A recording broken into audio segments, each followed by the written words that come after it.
प्रधानमंत्री नरेंद्र मोदी और जापान के प्रधानमंत्री शिबा ने टोक्यो इलेक्ट्रॉन फैक्ट्री का दौरा किया, जहां उन्होंने ट्रेनिंग रूम और प्रोडक्शन इनोवेशन लैब का अवलोकन किया और कंपनी के शीर्ष अधिकारियों से बातचीत की। उन्होंने कहा कि सेमीकंडक्टर क्षेत्र भारत जापान सहयोग का महत्वपूर्ण हिस्सा है।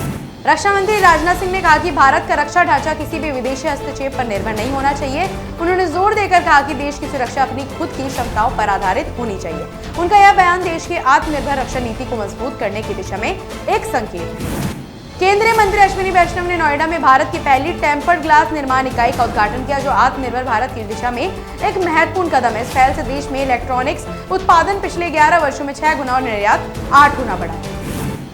उत्तराखंड के मुख्यमंत्री पुष्कर सिंह धामी ने वरिष्ठ अधिकारियों और पुलिस विभाग के साथ आपदा राहत कार्यों की समीक्षा की और प्रभावित को 5-5 लाख रुपए की तत्काल सहायता देने के निर्देश दिए। मुख्यमंत्री ने प्रभावित परिवारों को राशन और आवश्यक वस्तुएं समय पर उपलब्ध कराने, नदियों के जल स्तर की निगरानी और बंद सड़कों को खोलने पर जोर दिया। बिहार में सपा प्रमुख अखिलेश यादव ने वोटर अधिकार यात्रा को संबोधित करते हुए कहा कि चुनाव आयोग निष्पक्ष नहीं है और भाजपा के साथ मिलकर काम कर रहा है। उन्होंने भाजपा पर जनता के विश्वास को खोने का आरोप लगाया।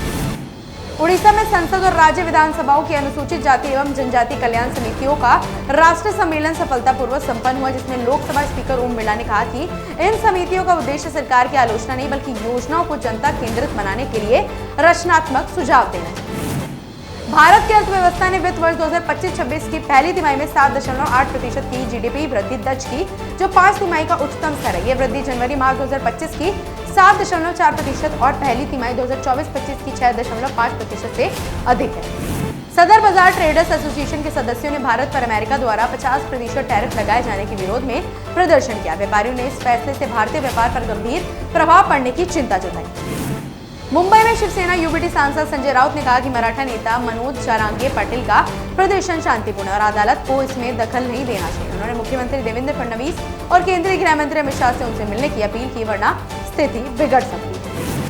हिमाचल प्रदेश के मुख्यमंत्री सुखविंदर सिंह सुक्खू ने चंबा में आपदा प्रभावित क्षेत्रों का निरीक्षण किया और कहा कि क्षतिग्रस्त सड़कों में फसलों की स्थिति का जायजा लिया जा रहा है। उन्होंने प्रभावित परिवारों को आर्थिक सहायता देने और सड़कें तुरंत खोलने का भरोसा दिया।